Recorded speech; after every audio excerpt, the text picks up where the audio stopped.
saya sangat menyayangkan mengapa harus memakai narkoba atau narkotika itu. Faktornya apa sih sebenarnya faktornya? Peran orang tua sangat penting sekali. Selama ini birokrasi atau pemerintah ini ada upaya.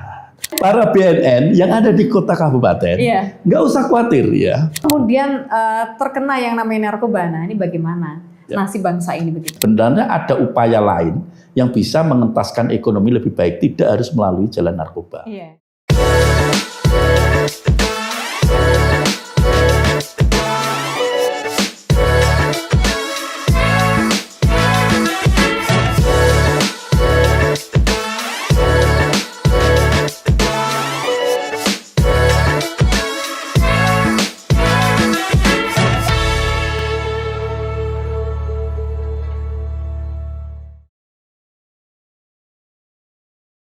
Halo pemirsa ABTV dimanapun Anda berada, Anda kembali lagi menyaksikan Ngode Ngobrol bareng Dewan.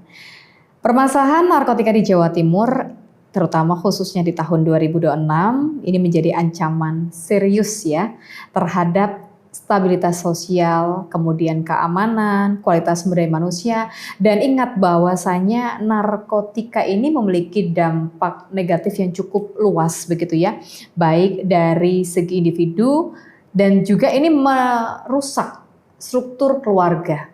Dan tentu pada kesempatan hari ini kita akan berbincang tentunya bersama dengan Komisi A DPRD Provinsi Jawa Timur dari fraksi Gerindra Dapil 3 meliputi Pasuruan Probolinggo, ada Dr. Sumarjono MPD. Hari ini sudah bersama dengan kita. Kita akan sapa dulu. Assalamualaikum. Waalaikumsalam warahmatullahi wabarakatuh. Kabar sehat baik luar biasa. Alhamdulillah, Mbak. Ini kalau saya boleh nyapa, semangat pagi luar biasa, boleh ya. Boleh. Ya, biar kita afirmasinya sama iya, ya. Cindy, ya. Untuk hari, untuk waktu boleh pagi, siang, sore, tapi semangatnya harus selalu pagi. Iya. Iya, baik. Ini Pak Marjono ini biasanya kalau di Dapil ini panggilannya Pak Marjono. Jadi saya ngikut ya, biar kita di sini lebih akrab, dan saya yakin di antara warga Pasuruan Probolinggo tentunya familiar dengan beliau karena sering kemudian mengadakan acara-acara yang langsung ketemu dengan masyarakat begitu ya, terjun langsung ke Dapil, dan ini adalah salah satu langkah tentunya yang bisa mendekatkan Anda kepada beliau. Kira-kira sejauh ini apa saja yang dilakukan oleh Dewan begitu ya? Ingat kalau Komisi A ini adalah komisi yang cukup sangat berat-berat enak ya, karena berkaitan dengan pemerintah dan hukum dan juga hukum begitu ya. Dimana kalau untuk anggota Dewan ini fungsinya adalah legislasi, kemudian juga ada pengawasan dan juga penganggaran. Wah, ini yang penganggaran ini juga harus benar-benar sesuai tepat sasaran begitu ya. Baik, Pak Marjono, kita pernah kemudian membahas terkait tentang ini ya, lapas begitu ya. Dan ini ternyata nyambung dengan topik yang hari ini kita angkat ya. Semoga saja pemirsa masih ingat gitu kalau pernah nonton yang namanya podcast kita begitu ya. Kalau hari ini memutus peredaran, pemulihan korban, dan juga strategi melawan narkoba. Kalau berkaitan tentang peredaran narkoba di Jawa Timur khususnya, sebenarnya saat ini mengalami peningkatan atau penurunan atau stabil saja ya. Kalau dagang nih nggak apa-apa, tapi ini narkoba. betul, seperti apa ini? Baik, terima kasih Mbak Cindy. Jadi kita flashback kembali, kita tarik ke belakang bahwasanya seingat saya di tahun 2025 kemarin itu kasus narkoba di Jawa Timur itu cukup signifikan, kurang lebih sekitar hampir 5.900 sekian, hampir 6.000 waktu itu. Aduh, banyak sekali. Tetapi dan sangat drastis bisa menurunkan angka di tahun 2025 itu menjadi sekitar 2.230-an sekian gitu ya. Jadi artinya apa? Artinya sudah 50% ini mengalami penurunan di tingkat kasus narkoba. Artinya apa? Artinya bahwa secara fungsi sistem itu artinya baik itu dari birokrasi, dari BNN sendiri atau Badan Narkoba Nasional itu dengan legislatif ini selalu bersinergi bagaimana mengupayakan untuk jumlah kasus narkoba yang ada di Jawa Timur bisa selalu menurun. Ya mudah-mudahan setiap tahunnya begitu ya. Mudah-mudahan bisa menurun terus kan gitu ya. tidak ada tidak ada berkembang lagi, dan yang ada di zona-zona hitam yang sekarang di tahun 2026 ini aja ada sekitar 4 kota kabupaten, yaitu Surabaya, ada Malang, ada Langsung Jember, zona masih zona hitam bahasanya zona hitam gitu ya. ya. Zona hitam. Tetapi itu bukan menjadi bukan suatu kendala bagi birokrasi sendiri untuk bisa membantu, bisa meminimalisir jumlah-jumlah tersebut. Saya kira itu yang penting. Artinya di tahun 2025 ini pernah mengalami penurunan, tapi di 2026 semoga saja datanya belum muncul ya. Nanti harus selesai tahun dulu. Data yang terakhir ini yang baru kita lihat ini kan 2.230 berapa satu atau berapa itu. Artinya apa? 2025 ke 2026 ini kan penurunannya sangat signifikan sekali. Artinya keberhasilan pemerintah ini menunjukkan ada perubahan yang signifikan. Artinya berjalan, ya, fungsi kontrolnya, fungsi penganggarannya, fungsi pembinaannya ini sangat berdampak pada masyarakat. Sebenarnya mereka itu ketika kemudian banyaknya kasus yang namanya artinya pengguna maupun kemudian pengedar, sebenarnya mereka itu latar belakang mereka apa? Apakah mungkin karena kondisi keluarga atau mungkin ada hal yang lain sejauh yang mungkin diketahui di lapangan seperti Jadi apa? Begini, pada waktu awal kami dulu sudah sampaikan pada Mbak Cindy bahwasanya narkoba ini kan ada dua ya, ada yang pengguna dan ada pengedar. Lah, pengguna ini mayoritas Mbak Cindy yang kita telusuri di masyarakat ini adalah tingkat-tingkat remaja yang paling banyak itu di tingkat usia remaja. Produktif, jadi SMP, bahkan SD pun itu kadang itu, mohon maaf, tanda kutip makanan yang tidak bertanggung jawab itu kadang sudah dicampuri dengan narkoba juga, asal TB. Bahkan yang nyaris lagi, kami mengetahui di daerah-daerah tertentu ini sudah tumbuh di pondok pesantren. Jadi narkoba itu justru berkembang di lingkungan pondok pesantren. Aduh, kok bisa ya? Ada tanda kutip bahkan yang nyaris lagi ada Mr. X dalam artian seorang ustadz misalnya ya. Itu dia memakai dengan alasan untuk mendoping pada saat mereka membaca Al-Quran atau dia kegiatan di pondok, kegiatan pondok itu dia kuat sampai malam, sampai pagi untuk mendoping itu. Lah, saya sangat menyayangkan mengapa harus memakai narkoba atau narkotika itu. Lah, ini ya disinilah fungsi kontrol kita ini harus betul-betul selektif sampai ke tingkat pondok pesantren pun, tingkat ke SLTP, ya, SLTA apalagi. Nah, kalau pengedar ini memang ranahnya agak berbeda. Yang pengedar yang kami ketahui justru sekarang sudah merebak juga ada kepala desa yang sudah melakukan pengedaran itu juga ada. Nah, tadi kembali lagi kepada Mbak Cindy tadi, faktornya apa sih sebenarnya faktornya? Tanda kutip banyak faktor, kan gitu ya, banyak faktor. Bisa juga karena pengaruh lingkungan, faktor itu. Juga bisa karena faktor ekonomi, karena dia melakukan pengedaran itu karena merasa ekonominya kurang, sehingga dia melakukan pengedaran jalan untuk cepat itu ya. Salah tapi cepat ya. Pendapatan yang singkat gitu ya. Nah, itu salah satu faktor yang paling dominan, Mbak. Jadi di tingkat remaja itu yang paling krusial itu karena pergaulan. Jadi faktor lingkungan memiliki peran yang sangat besar ya begitu terhadap bagaimana kemudian peran lingkungan ini begini, kami melihat sejauh ini, jadi justru mereka memakai narkoba itu kan secara sembunyi-sembunyi, Mbak. Dia tidak vulgar.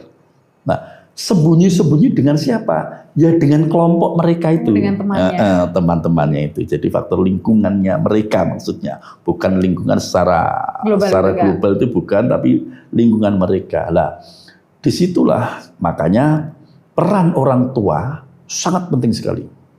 Tidak hanya sebatas guru itu terbatas. dia mengajar mulai jam 7 sampai jam 2, jam 3 selesai. Tetapi yang banyak itu kan justru yang waktu mereka sepulang di sekolah itu. Iya. Nah, ini yang faktor dominan atau faktor yang mempengaruhi paling poin di sini adalah orang tua. Bagaimana mereka tingkat mengawasi putra-putrinya setelah pulang sekolah, jadwalnya dia harus tahu, pulangnya jam berapa, temannya siapa saja, dan apa yang mereka lakukan saat mereka ada berkumpul dengan temannya. Kalau belajar kelompok sih tidak ada persoalan, ya, tapi kalau ada ini peran orang tua ini Mbak Cindy yang melakukan pengawasan, apa yang kemudian dilakukan anak di luar rumah begitu ya. Gitu. Nah itulah maka kami juga sangat prihatin ya. Nah, ini kan upaya kita untuk memutus rantai narkoba atau pemakaian narkoba terhadap remaja, terhadap ini tugas kami nanti di sana. Bagaimana kira-kira supaya memutus rantai apa ini namanya rantai pengguna narkoba atau pengedar narkoba itu seperti apa? Ini yang harus PR kita sebagai legislatif untuk bisa menjembatani antara pemerintah atau OPD ini bersama pemakai atau pengedar inilah di sini yang kita harus kita jembatani nanti. Iya. Artinya circle terutama pemakai untuk yang ada di Jawa Timur datanya lebih banyak adalah mereka-mereka yang masih usia-usia masih sekolah remaja gitu ya. Dia mereka mencari jati diri begitu kan. Mungkin karena di rumah kurang perhatian orang tuanya atau mungkin sebenarnya sudah diperhatikan tapi anaknya yang salah pilih pergaulan begitu ya. Sehingga mereka terjerumus begitu ya. Dan sejauh ini kalau untuk sosialisasi kepada sekolah sebenarnya sudah dilakukan ya. Kan BNN sering masuk ke sekolah-sekolah untuk sosialisasi kan. Jadi begini Mbak Cindy, sosialisasi ini tentunya juga memerlukan biaya, ya, gitu ya, biaya. Jadi BNN sendiri pun dia melakukan sosialisasi, ini tentunya juga perlu anggaran. Ada anggaran. Anggaran.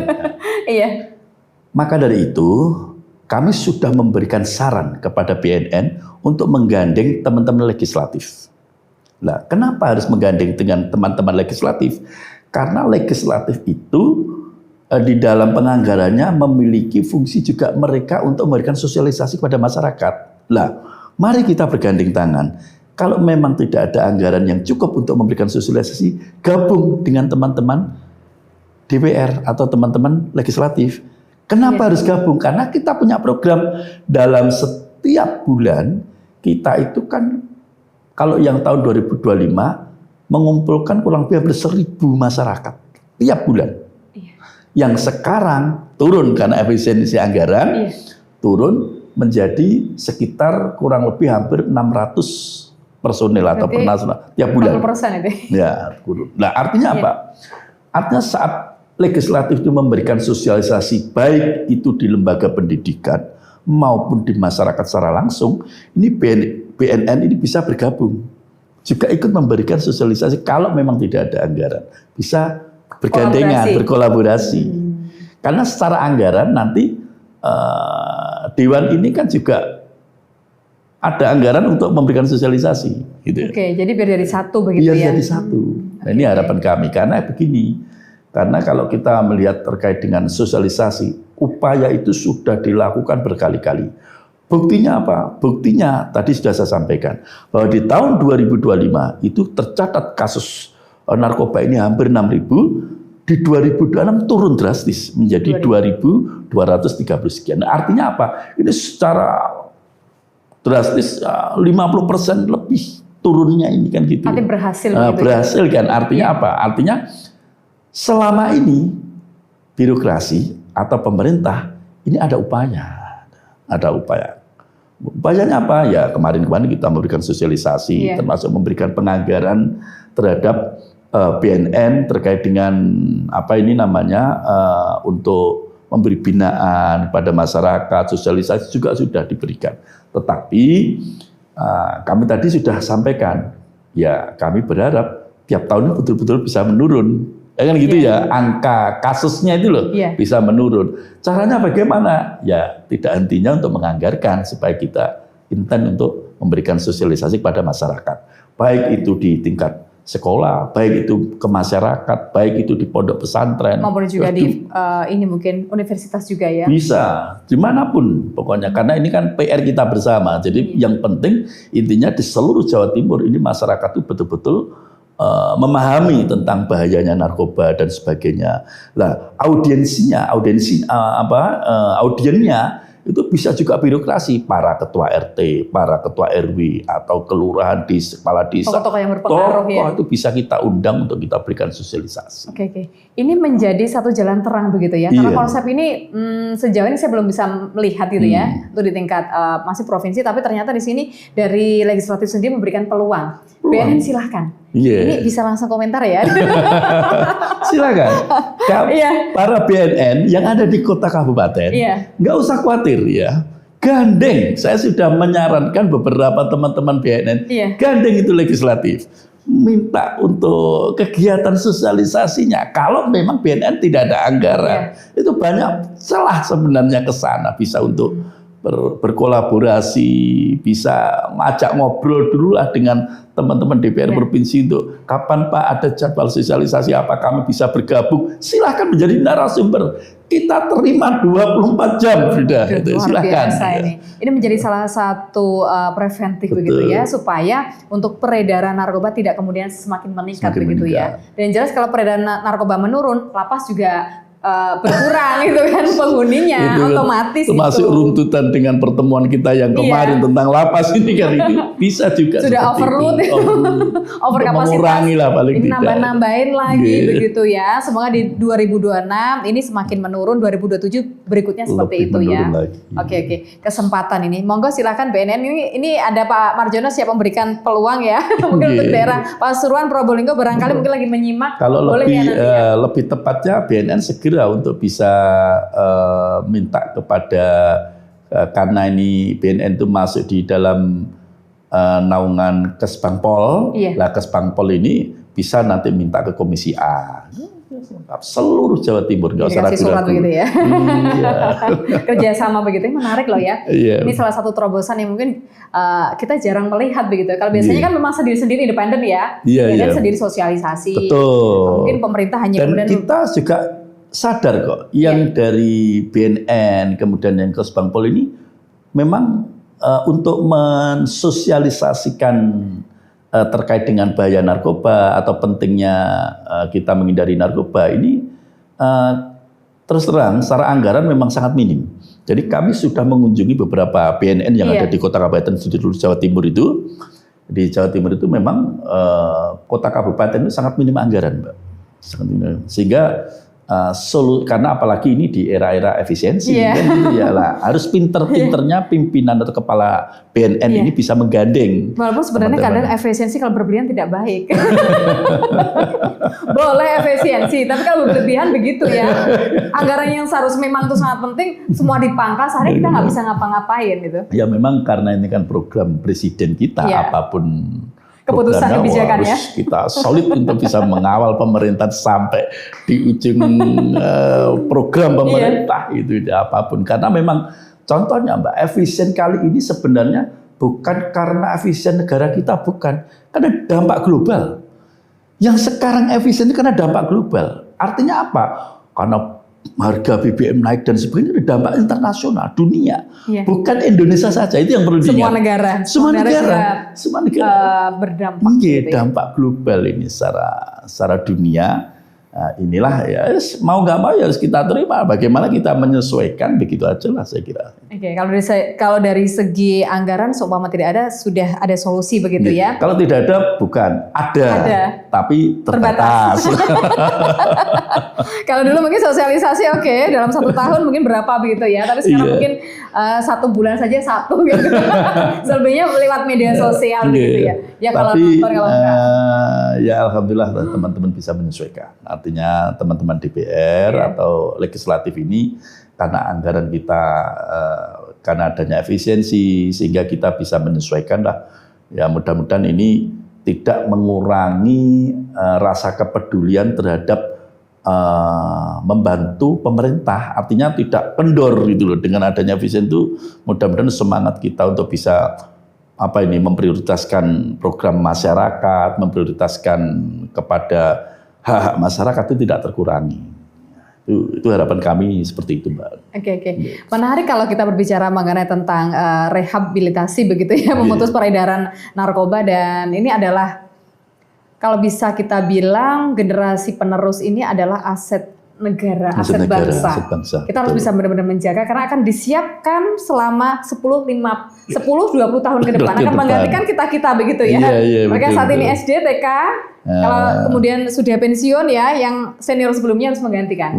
Kalau kemudian terkena yang namanya narkoba, nah ini bagaimana nasib bangsa ini begitu? Jadi gini, Mbak, pemerintah, Mbak Cindy.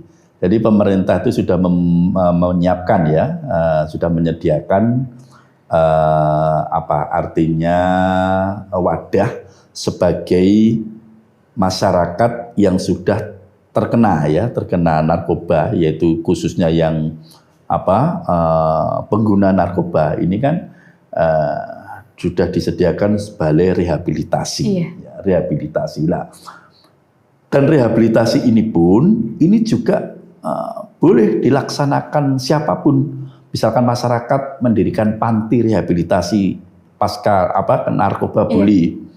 Bahkan di yayasan-yayasan kepolisian juga menyediakan panti rehabilitasi. Di pemerintahan BNN sendiri, nah ini begini. Kalau saya melihat ini di BNN, ini juga saya sepakat apa yang disampaikan Mbak Cindy. Jadi BNN ini masih juga sangat minim sekali punya panti rehabilitasi, Mbak.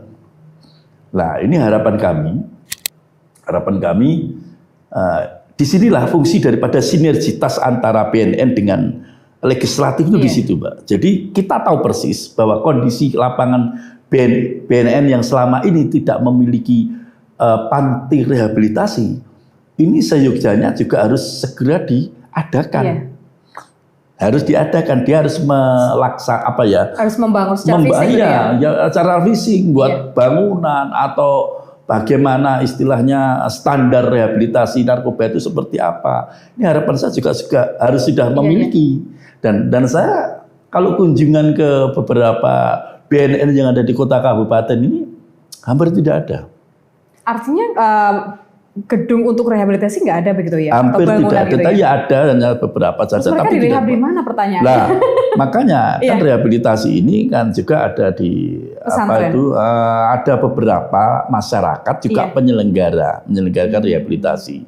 Ada yang pesantren itu juga ada. Jadi macam-macam. Tetapi menurut kami, pandangan kami, ini sangat minim sekali.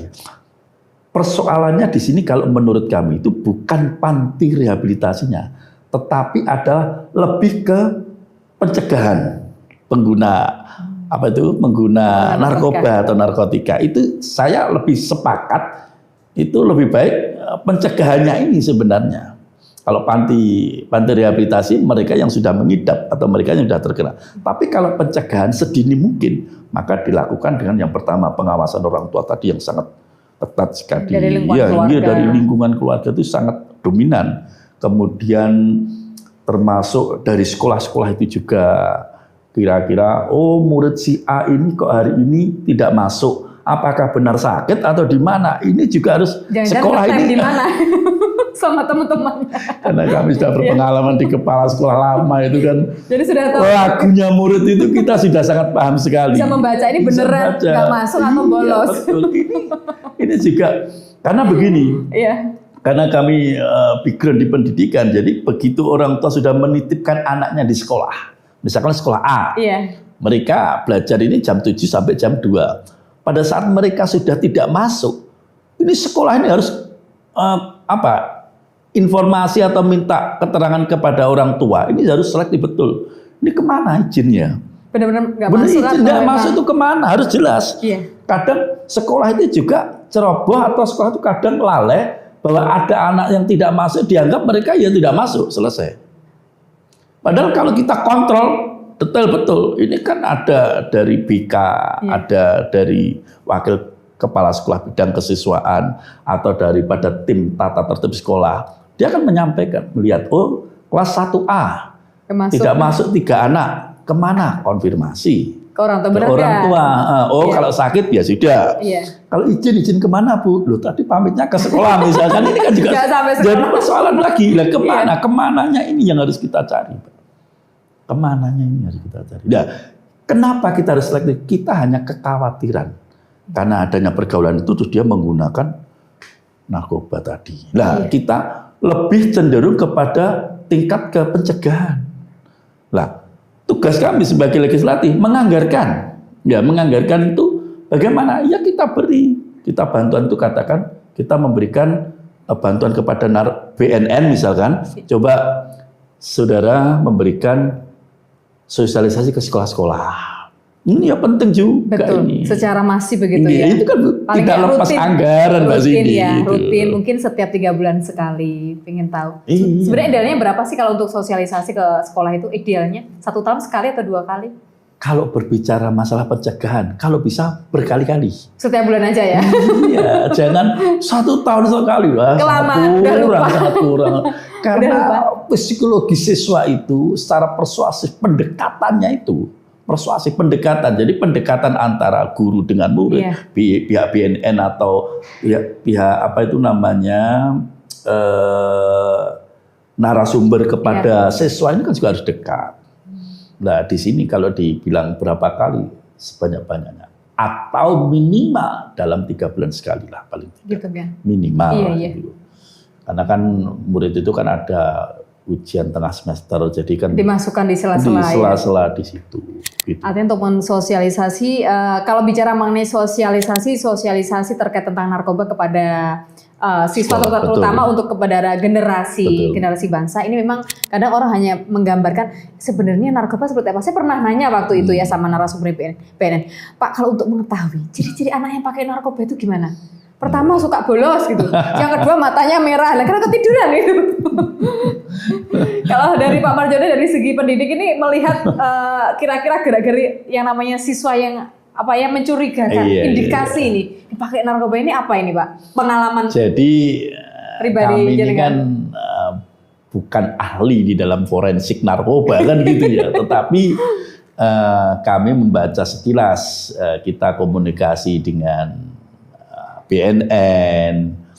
Saya pernah itu juga tanya, Pak, kira-kira yang spesifik, kira-kira anak ini mengidap narkoba itu apa sih sebenarnya Pak? Itu pernah itu ya. Dia menyampaikan bahwa salah satunya dia malas.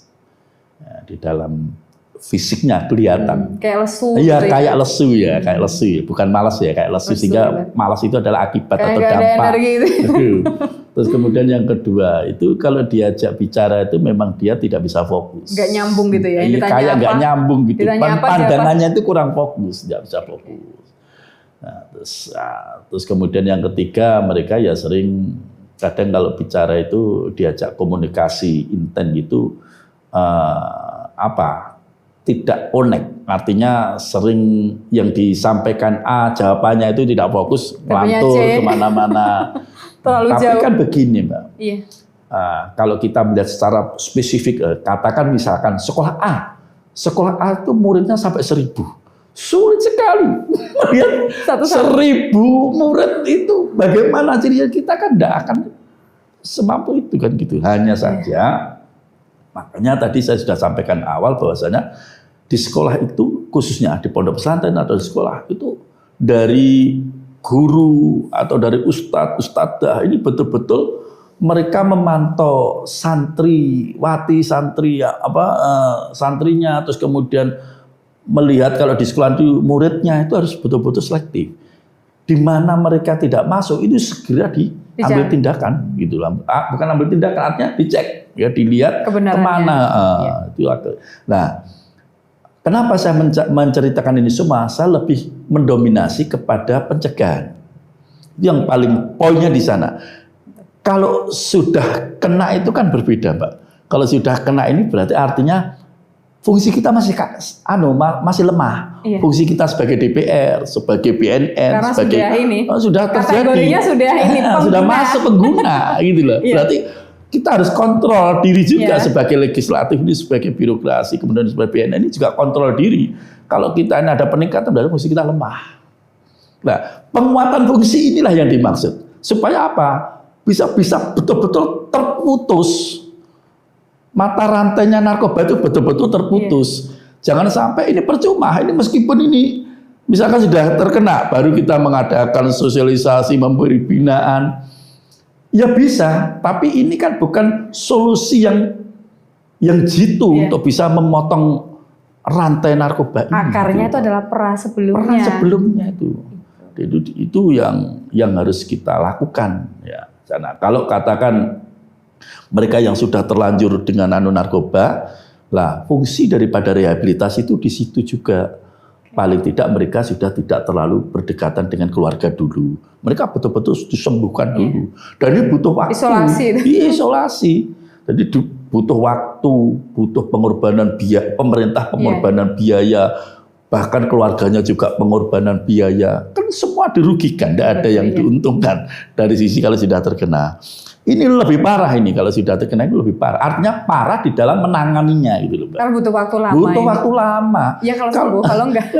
Itu kan susahnya di sana. Nah, itulah fungsi kami yang ada di legislatif itu di situ, Mbak. Nah, jadi di sini ternyata peran dari legislatif dari DPD Provinsi Jawa Timur menjembatani terkait tentang pencegahan peredaran narkoba biar tidak kemudian masuk secara ugal-ugalan begitu ya. Oke. Brutal ini ya. Pemerintah sudah berupaya semaksimal mungkin begitu ya. Artinya di sekolah pun sebenarnya guru juga sudah sering mengingatkan sebenarnya guru BK itu kan bagian dari BNN secara kecil ya. Betul. Begitu kan? Artinya memberikan, mereka juga mengingatkan kepada murid itu kan, oke. Terus kemudian saya juga punya inisiatif gini, Mbak. Sebenarnya lembaga rehabilitasi pengguna narkoba ini membutuhkan sosok figur seorang yang memberikan BK, bimbingan dan konseling terhadap mereka yang pemakai narkoba tadi. Nah, saya hanya menginginkan begini. Jadi pemerintah di dalam memberikan bimbingan dan konseling kepada para pengguna narkoba ini jangan orang asal-asalan. Artinya orang asalan orang yang tidak memiliki kapasitas dan tidak memiliki profesionalitas di dalam bimbingan dan konseling. Iya. Ya ini ada ilmu khusus. Iya. Pemilihan BK, narasumber ini, pemateri. Jadi kalau orang awam yang namanya BK, bimbingan dan konseling, pasti orientasinya di sekolah saja. Seolah kan hanya di sekolah ada BK loh. BK itu sebenarnya tidak hanya di sekolah saja. Ini yang saya memberi kritisi besar pada pemerintah. Jadi BK ini bisa difungsikan kepada para ASN yang melanggar peraturan yang mereka mendapatkan sanksi dari inspektorat misalkan. Ya ini kan butuh diberi konseling juga. Betul ini. Ya, jadi yang memberikan pengarahan, memberi bimbingan, memberikan konseling itu bukan tenaga asal-asalan, tapi yang profesional di bidang yang di BK ini. Ini kita nihil, tidak ada pemerintah Jawa Timur ini. Selama ini masih belum ada. Jauh dari kata ini ya, kriteria ini. Iya. Dan saya terus gimana? Terus kemudian lapas tadi kembali lagi yang kemarin kita ketemu ada lapas itu, Mbak ya. Iya. Nah, lapas ini juga gitu. Orang yang sudah menjadi binaan atau warga binaan ini seharusnya mendapatkan bimbingan yang bagus dari BK tadi, Mbak. Bimbingan dan konseling. Ini kan belum ada kan ya, diberi pelatihan, kemudian diberi apa gitu ya. Tapi kan bimbingan supaya mereka tidak mengulangi perbuatan lagi, dikhawatirkan nanti menyesal di kemudian hari, terus bla bla bla bla. Ini kan harus pakarnya, yang bisa pakar memberikan nasihat, memberikan bimbingan, memberikan konseling. Kalau tidak para praktisi atau akademisi BK tidak bisa ini. Ya cuma hanya sekedar formalitas itu aja. Seperti ASN yang melanggar peraturan kan banyak sekali. Mereka diberi sanksi oleh inspektorat. Mana ada tindakan yang bisa memberikan arahan yang baik. Mereka cuma hanya sekedar sanksi. Iya sanksi, seharusnya ada pengarahan ya. Orang yang bisa mengarahkan, memberi bimbingan atau konseling itu ya harus pakar BK ini, Mbak. Wah, ini menjadi satu. Iya, ini kan belum pernah terjadi di pemerintah Jawa Timur, dan itu saya akan memberikan masukan khususnya di pemerintah Provinsi Jawa Timur ini harus tolong untuk memberikan bimbingan dan konseling pada semua ASN yang melakukan kesalahan itu harus orang-orang yang betul-betul pada pakarnya. Jadi tidak sekedar apa itu ya, tidak sekedar memberi nasihat pada sekedar orang. jabatan saja, Bisa tapi itu. juga artinya bekerja secara profesional. Moral ya, itu Iya, karena kan orang yang dikena sanksi itu secara moral dia kena. Hanya kena moralnya sehingga mereka bisa depresi, bisa ketakutan dan sebagainya. Ini kalau orang bukan yang BK mengarahkan, bisa Nggak paham sejuk, gitu. nggak paham. Ya cuman kamu salah, udah tobat. Kalau ada BK mungkin berbeda. Dia bertanya, Beda. kemudian mungkin saya bisa membayangkan ya, Iya. mungkin dia akan bertanya, kenapa kamu melakukan ini? Iya. Dia akan bercerita. Jadi bimbingan konseling itu, saya sepakat dengan Mbak Cindy ini. Pendekatan. Bimbingan konseling itu berbeda dengan ancaman, Mbak. Nah, selama ini kan kalau kamu mengulangi lagi perbuatanmu, bla bla bla bla, itu kan ancaman, Mbak. Tidak mengarah pada perspektif untuk konselingnya, gitu loh.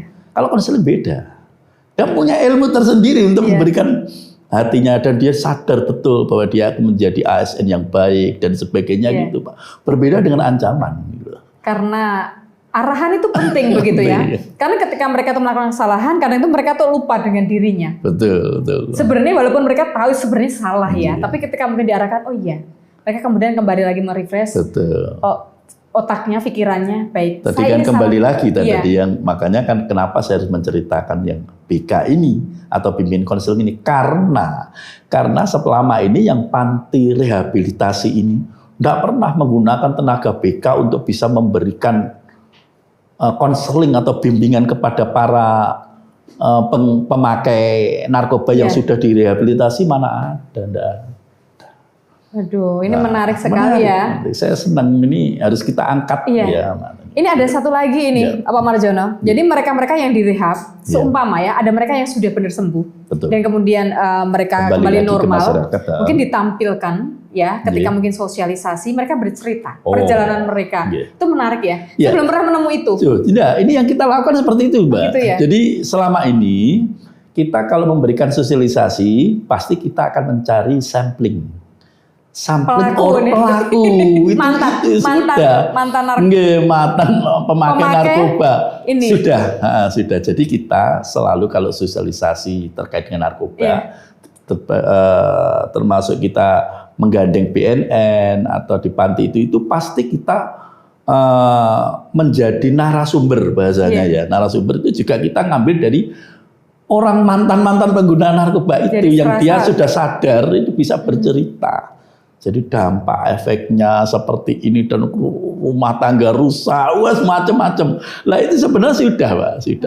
Makanya ini kan sebenarnya kalau kita melihat statistiknya tadi Mbak Cindy kembali lagi di 2025 saja hampir 6.000 sekarang sudah hampir separuhnya nggak ada. Itu kan menunjukkan sebenarnya ada titik keberhasilan upaya kita untuk memberikan sosialisasi pada masyarakat. Untuk upaya pencegahan peredaran narkoba begitu ya.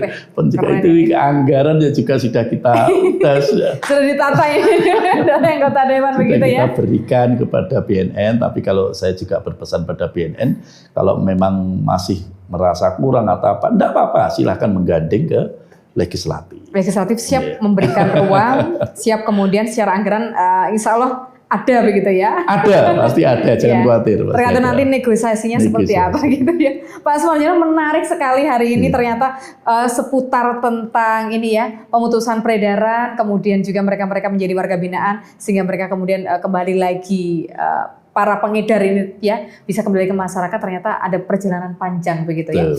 Terakhir bisa ditambahkan sebelum kita kemudian mengakhiri untuk podcast hari ini? Terkait dengan pemutusan penggunaan narkoba ini, harapan kami ada beberapa hal ya, terutama kepada masyarakat yang sudah terlanjur sebagai pengguna narkoba ini, mohon untuk segera sadar bahwasanya keluarga telah menunggu saudara di rumah dengan kedatangan Anda, dengan figur yang menjadi sosok contoh di masyarakat. Ini terutama di situ ya. Jadi sadar itu dalam artian segera kembali ke masyarakat dengan wajah senyum, dengan perilaku yang membuat contoh masyarakat kebaik. Itu khusus yang di pengguna narkoba tadi. Kemudian yang kedua ada lagi yang pengedar narkoba. Saya ikut prihatin ya. Jadi segala sesuatu ini mungkin bisa dikomunikasikan dengan baik. Kalau memang itu masalah ekonomi dan sebagainya, sebenarnya ada upaya lain yang bisa mengentaskan ekonomi lebih baik, tidak harus melalui jalan narkoba bagi pengedar-pengedar narkoba. Kemudian dari pemerintah, kembali lagi saya tujukan kepada BNN terutama ya. BNN provinsi ini adalah bagian daripada Kesbangpol ya, Kesatuan Kebangsaan dan Politik. Harapan saya kalau sekiranya bisa untuk mengembangkan sosialisasi dengan baik, silahkan menggandeng di legislatif atau ajukan saja anggaran yang sesuai dengan kebutuhan daripada BNN yang ada di Jawa Timur ya. Katakan BNN di kota A misalkan, Pak, kurang anggaran untuk panti rehabilitasi, untuk sosialisasi, ajukan aja sehingga nanti kami akan bisa mengkalkulasi anggaran-anggaran yang bisa dibutuhkan oleh masing-masing teman-teman BNN.